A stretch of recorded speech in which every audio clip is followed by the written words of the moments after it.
నమస్కారం అండి. నా పేరు కలాన్ సంజయ్ కుమార్, హైకోట తెలంగాణ. ఈరోజు నేను చెప్పే అంశం ఏంటంటే, చాలామంది ఇదివరకు నా సార్లు క్లయింట్లు కాల్ చేస్తున్న డౌట్లు వాళ్ళకి. సార్, గ్రామ కంఠంలో మేము కన్స్ట్రక్షన్ చేసుకోవచ్చా, మాకు ఇది ఉందా అని డౌట్లు రేజ్ చేయడం మొదలుపెట్టారు.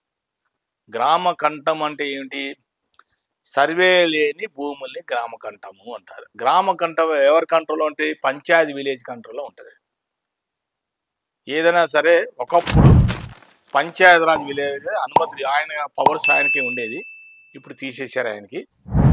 ఎవడైనా సరే పూర్లెస్ పీపుల్, పేదవాళ్ళు వచ్చేసి అక్కడ ఆక్రమించుకొని సర్వే లేని చోట ఉన్నారనుకోండి, వాళ్ళు ట్యాక్సీలు కట్టుకొని, హౌస్ ట్యాక్స్ కట్టుకొని, రెంట్ కట్టుకొని, ఎలక్ట్రిసిటీ బిల్లు కట్టుకొని, ఇలాంటి వాళ్ళకి ఏం చేయాలంటే టైటిల్ డీడ్ సంపాదించుకోవాలి.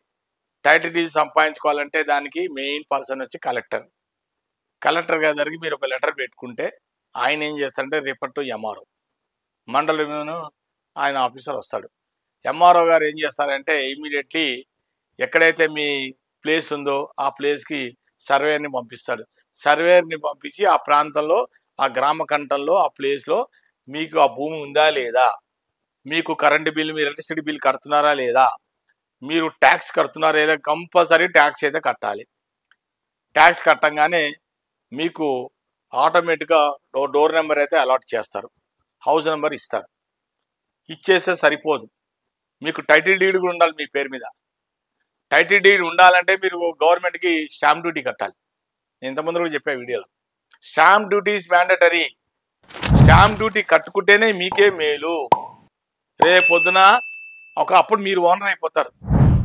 ఆర్ఓఆర్ రికార్డ్ ఆఫ్ రైట్స్ మీకు వచ్చేస్తుంది. మీకు రెవెన్యూ రికార్డ్స్లో మీ పేరు వచ్చేస్తుంది. 1B అడంగల్ అంటారు. ఆ తర్వాత మీ భూమి ఉంటారు. మీ భూమి 2015లో వచ్చింది ఆంధ్రప్రదేశ్లో. ఆ మీ భూమిలో మీ పేరు ఆటోమేటిక్గా ఎంటర్ అయిపోతుంది. అక్కడ అడంగల్ 1Bలో మీ రికార్డ్ అయిపోతుంది. అక్కడ గ్రామ కంఠంలో చాలాసార్లు చెప్పా, ఏమీ లేకుండా మీరు అమ్మడానికి వీల్లేదు. ఫస్ట్ మీరు అమ్మాలి అనుకుంటే ఫస్ట్ టైటిల్ డీడ్ రావాలి. మీ పేరు మీద టైటిల్ డీడ్ రావాలంటే మీరు ఫస్ట్ ఎక్కడి నుంచి తీసుకోవాలి పర్మిషన్? ఎంఆర్ఓ నుంచి మీరు పర్మిషన్ తీసుకోవాలి. You have to obtain certificate, ownership certificate, obtain ownership certificate from the MRO. అది తీసుకోవాలంటే కొంచెం మీరు ప్రాసెస్ చేయాలి, లెటర్లు పెట్టాలి, అప్లికేషన్లు పెట్టుకోవాలి. పెట్టుకుంటే రేపొద్దున ఆ ఏరియాలో, గ్రామ కంఠంలో ఉన్న ఏరియాలో షాపులైనా సరే, చిన్న చిన్న ఇల్లు కట్టుకోవాలైనా సరే మీరు అనుమతిని పొందాలి, గవర్నమెంట్ పర్మిషన్ తీసుకోవాలి, గవర్నమెంట్కి మీరు ట్యాక్స్ కట్టాలి, ఎలక్ట్రిసిటీ బిల్ కట్టాలి. ఇలాంటివన్నీ చేస్తే రేపొద్దున మీకు టైటిల్ వచ్చే ఆస్కారం ఉంది. మీరు అలాంటిది ఏమీ చేయకుండా చాలామంది, సార్ మేమేం కట్టలేదు సార్, మేము అమ్మేసా, మాకు అమ్ముకునే అధికారం ఉందా అంటే ఎలా అమ్ముకుంటారు మీరు? ఫస్ట్ మీ పేరు మీద టైటిల్ డీడ్ రావాలి కదా, భూమిలో మీ పేరు మీద ఎక్కాలి కదా.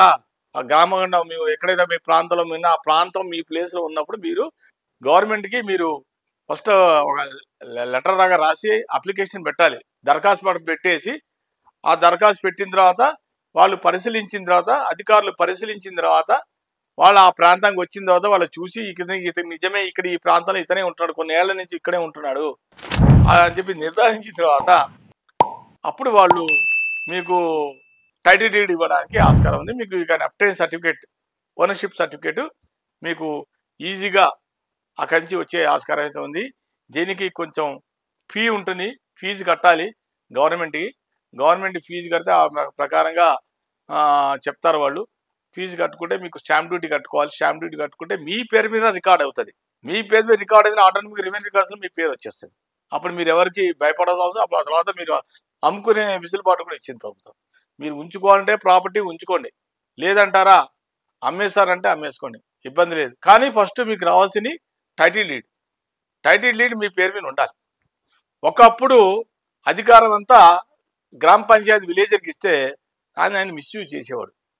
మిస్యూజ్ చేసి ప్రజల్ని ఎవరికి ఇబ్బంది, చాలా అసలు ఎవరికి క్లారిటీగా చేసేవాడు కాదు ఏది కూడా. దానివల్ల చాలామంది ప్రజలు ఇబ్బంది పడ్డారు. దీని మీద ఒక కేసు కూడా జరిగింది ఆంధ్రప్రదేశ్ హైకోర్టులో. ఆ కేసులో కూడా ఎవరైతే కేసు వేశారో వాళ్ళే గెలిచారు, వాళ్ళకి అనుకూలంగానే వచ్చింది. అక్కడ నేను ఇన్నేళ్ల నుంచి ఉంటున్నాను సార్, మాకు కట్టుకునే అనుమతి ఇవ్వరా, మా కన్స్ట్రక్షన్స్ మేము చేయడానికి వీల్లేదా అంటే కోర్టు డైరెక్షన్ ఇచ్చింది, హైకోర్టు డైరెక్షన్ ఇచ్చింది. అలాంటిది ఏం లేదు, మీరు కట్టుకోవచ్చు, మీకు ఓనర్షిప్ మీదే, మీరు సర్టిఫికేట్ తెచ్చుకోవచ్చు అని చెప్పి కోర్టు డైరెక్షన్స్ ఇచ్చింది రెవెన్యూ వాళ్ళకి.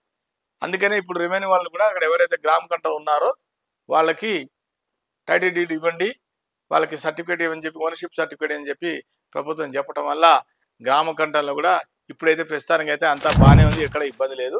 మీరు కూడా ఎవరన్నా టైటిల్ డీడ్ లేని వాళ్ళు మీరు అప్లై చేసుకుంటే మీకు కూడా ఈజీగా సర్టిఫికేట్ వచ్చే ఆస్కారం ఉంది. నమస్కారం.